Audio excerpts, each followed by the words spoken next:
देशभक्तों में कुछ ही खुश नसीब होते हैं जो मरते नहीं बल्कि शहीद हो जाते हैं। नमस्कार, ज्ञान सागर के कर्मवीर अध्याय का यह एपिसोड कुछ अनोखा सा है। आज हम कुछ ऐसे ही शहीदों की वीर अर्धांगिनियों की कहानी आपको बताएंगे जिन्होंने अपने शहीद पति की देश सेवा की भावना को अपने अंदर ढाल लिया और उनके सपनों को अपना बना लिया।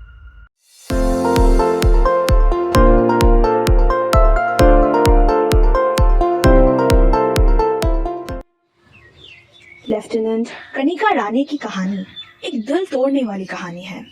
एक ऐसी महिला की कहानी जिसने ऊपर उठने का साहस पाया और अपने पति की यादों के सम्मान में अपनी जिंदगी देश की सेवा में लगा दी। कनिका रानी की शादी मेजर कौस्तुभ प्रकाश राणे से हुई थी, एक इंडियन आर्मी ऑफिसर जो कि 36 राइफल्स बटालियन से जुड़े हुए थे। वह जम्मू और कश्मीर के गुरेज सेक्टर में स्थित थे। वहां उन्होंने बहादुरी से अपने देश के लिए लड़ाई लड़ी और अपने प्राण की आहुति दे दी। बिखरी और टूटी हुई कनिका ने उनकी यादों के सम्मान में इंडियन आर्मी ज्वाइन कर ली। कनिका बस 27 वर्ष की थी जब उनके पति का निधन हो गया था, तो उन्होंने उस वक्त अपनी पति की राह पर चलने का निर्णय लिया और इंडियन आर्मी ज्वाइन कर ली। कनिका के लिए वो आसान नहीं था।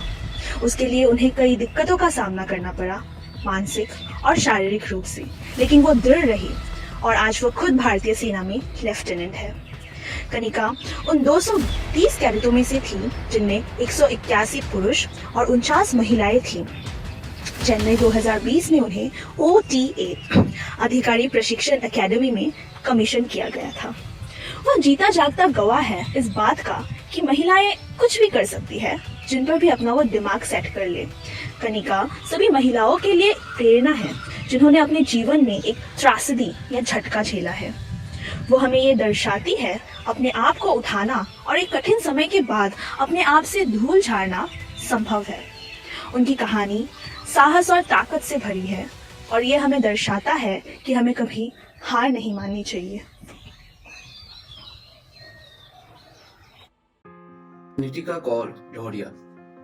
हर किसी को खुद पर विश्वास रखना चाहिए। ऐसा कुछ भी नहीं है जो आपको आपका लक्ष्य हासिल करने से रोक सके। बस भरोसा रखिए। नितिका कौर ढोडियाल का जन्म 3 अप्रैल 1991 को कश्मीर में हुआ था। वे फेसबुक के जरिए मेजर विभूति शंकर ढोडियाल से मिली। जल्द ही वे दोस्त बन गए और प्यार हो गए।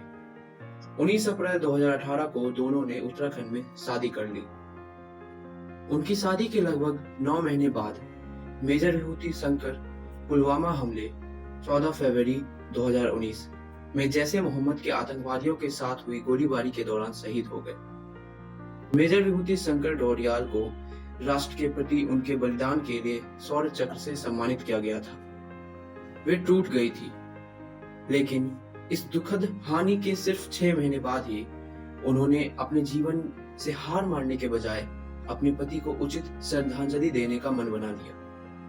उन्होंने अपनी कॉर्पोरेट नौकरी छोड़ दी और 25वें शॉर्ट सर्विस कमीशन कोर्स के लिए आवेदन किया। उन्होंने शॉर्ट सर्विस कमीशन परीक्षा और उसके बाद SSB इंटरव्यू पास किया। उन्होंने अपने प्रशिक्षण के लिए चेन्नई में ऑफिसर्स एकेडमिक ट्रेनिंग OTA में कमीशन किया। 29 मई 2021 को general officer lieutenant commanding in chief lieutenant chief YK Joshi ने भारतीय सेना में परेड के दौरान उन्हें रैंक बैच पहनाकर लेफ्टिनेंट बनाया। वे अपने पति मेजर विभूति शंकर ढोडियाल को राष्ट्र के लिए सब कुछ न्यौछावर करने की भावना की प्रेरणा मानती है। स्वाति महादिक भारतीय सेना में एक नई कमीशन लेफ्टिनेंट हमें प्रेरित करने के लिए किसी वंडर वुमेन एवं सुपर वुमेन या किसी अन्य सुपर हीरो से ज्यादा प्रभावशाली है। 38 साल की स्वाति महाराष्ट्र के सतारा के एक छोटे से गांव पोगरवाड़ी में पैदा हुई थी। वे कर्नल संतोष महादिक की विधवा भी हैं, जो सन 2015 में कश्मीर में आतंकवादियों के खिलाफ लड़ते हुए शहीद हो गए थे। उनकी अपार वीरता और बलिदानों के लिए उन्हें मरणोपरांत शौर्य चक्र से सम्मानित किया गया था। वे स्वाति से प्यार करते थे और एक साधारण अंतर्मुखी लड़की को घर से बाहर निकल के और अपने सपनों को पूरा करने की स्वतंत्रता देते थे। स्वाति पुणे विश्वविद्यालय से स्नातक हैं। वे 2 बच्चों की मां भी है, एक 7 साल का लड़का और एक 11 साल की लड़की। अपने पति के निधन के बाद वो शोकग्रस्त हो गई और उनके दुख का कोई ठिकाना नहीं रहा, लेकिन उन्होंने अपने बहादुर पति के लिए रोना नहीं बल्कि भारतीय सेना में शामिल होना चुना ताकि वो आतंकवादियों से बदला ले सके। लेकिन संघर्ष एक के बाद एक आते गए। सबसे पहले 37 वर्ष की थी, जिसका अर्थ ये था कि वह भारतीय सेना में महिला अधिकारी को शामिल करने की ऊपरी सीमा से काफी ऊपर थी। उन्होंने भारतीय सेना और रक्षा मंत्रालय से अपील की। उनके मामले की संवेदनशीलता को देखते हुए उन्होंने नियमों में ढील दी। उन्होंने एसएसबी और मेडिकल फिटनेस टेस्ट पास किया।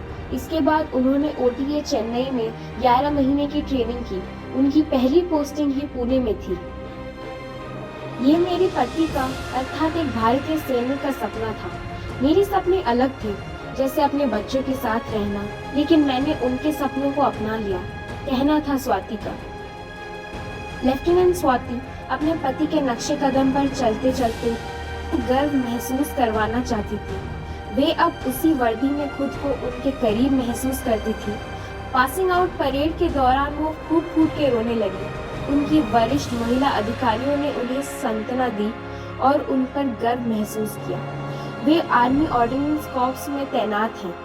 लेफ्टिनेंट स्वाति जैसे जाबाज और शोभा यमन अंतः मन रखने वाले वीर महिलाओं को हम शत शत नमन करते हैं। तो इसी के साथ हम आज के एपिसोड के अंत तक पहुंच चुके हैं। मिलते हैं अगली बार नए कर्मवीरों की नई कहानियों के साथ। जय हिंद।